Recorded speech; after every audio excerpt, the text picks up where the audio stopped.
میں سمجھتا ہوں کہ جو پاکستان کچھ عرصے سے کہتا چلا آیا اور وزیر اعظم عمران خان صاحب نے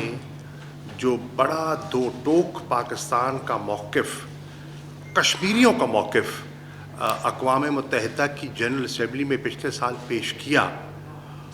آج حالات اس نہج پر کروٹ کھا رہے ہیں کہ آج ہندوستان کے اندر سے اور مقبوضہ جموں اور کشمیر کے اندر سے آوازیں اٹھ رہی ہیں جو بی جے پی سرکار کے موقف کی نفی کر رہی ہیں۔ مثال کے طور پر آپ نے دیکھا کہ 22 تاریخ کو مقبوضہ جموں و کشمیر کی 6 نمایاں جماعتیں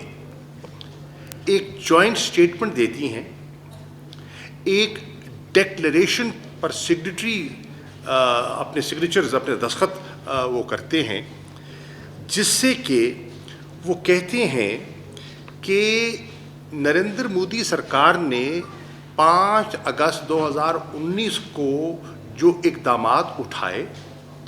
ان اقدامات کی وجہ سے کشمیر کا، مقبوضہ کشمیر کا دلی کے ساتھ جو رشتہ تھا وہ تبدیل ہو گیا ہے۔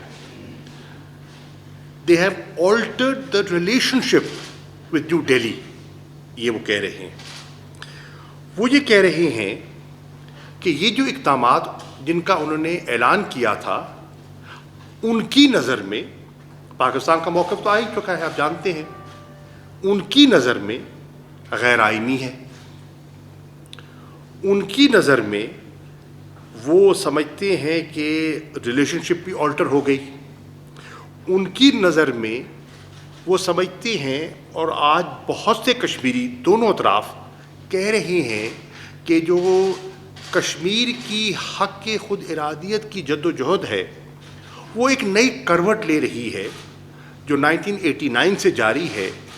وہ آج ایک سیاسی کروٹ لے رہی ہے، اور ایک نیا وہاں ایک پولیٹیکل الائنس، ایک پولیٹیکل ریزسٹنس موومنٹ جو ہے وہ زور پکڑتی جا رہی ہے، اور اس کا پہلا جو ہے اس کا نمونہ آپ نے اس جوائنٹ ڈکلیریشن اور اس جوائنٹ سٹیٹمنٹ کی شکل میں دیکھا۔ اب اگر آپ غور فرمائیں کہ انہوں نے اس جوائنٹ سٹیٹمنٹ میں کیا کہا، تو اس سے آپ کو، میں ان کو کوٹ کر رہا ہوں، اس سے ان کے ذہن کی عکاسی کرتی ہے یہ 2-3 جملے۔ These 6 political parties,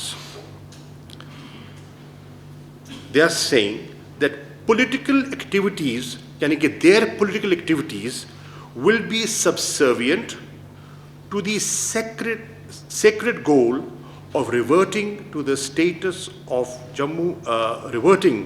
the status of Jammu and Kashmir as it existed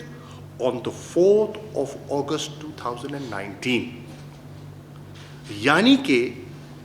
5 اگست کے اقدامات کی وہ نفی کر رہے ہیں اور کہہ رہے ہیں کہ ہماری ساری جو سیاسی جد و جہد ہے، وہ جو 4 اگست کو جو ہماری حیثیت تھی وہ اس کی بحالی ہے۔ That's a very big statement، یہ کوئی معمولی اسٹیٹمنٹ نہیں ہے۔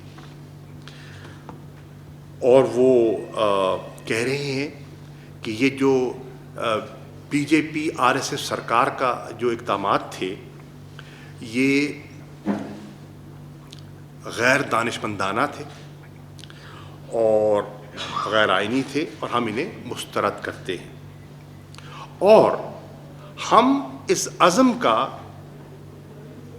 اعلان کر رہے ہیں کہ ہم سب مل کے اس کے خلاف لڑیں گے، اور اس وقت تک لڑیں گے جب تک کہ ہم پرانا اپنا تشخص بحال نہ کر پائیں۔ یہ بھی بہت بڑی سٹیٹمنٹ ہے۔ اب انہوں نے یہ بھی کہا ہمیں اس ارادے کے اظہار میں وقت لگا، اور اس کی بنیادی وجہ یہ تھی کہ ہم میں سے بہت سے لوگ پابند سلاسل تھے، بند تھے، نظر بند تھے، قیدوں میں تھے، اور ہمیں کوئی مشاورت کا موقع نہیں مل رہا تھا۔ جیسے جیسے کچھ لوگ رہا ہوئے، ہمیں مل بیٹھنے کا موقع ملا، تبادلہ خیال ہوا۔ ابھی بھی بہت سے لوگ قید میں ہیں، تو ہم اس نتیجے پہ پہنچے ہیں، اور ہمارا یہ ایک سٹیٹمنٹ ہے اور یہ ڈکلیریشن ہے۔ اب اس ڈکلیریشن پہ آپ دیکھیں انٹرسٹنگلی کہ فاروق عبداللہ جیسی شخصیت کے دستخط ہیں۔ وہ سابق وزیر اعلیٰ، نہ صرف سابق وزیر اعلیٰ بلکہ اس جماعت کی قیادت فرماتے رہے ہیں جو ماضی میں دلی کی طرف دیکھتی رہی ہے اور پرو انڈیا کہلاتی تھی۔ اس پہ دستخط ہیں مقبوضہ کشمیر کی کانگریس پارٹی کے جو سربراہ ہیں ان کے، غلام احمد میر، یعنی کہ جو مین اپوزیشن پارٹی ہے ہندوستان کی، وہ بھی کانگریس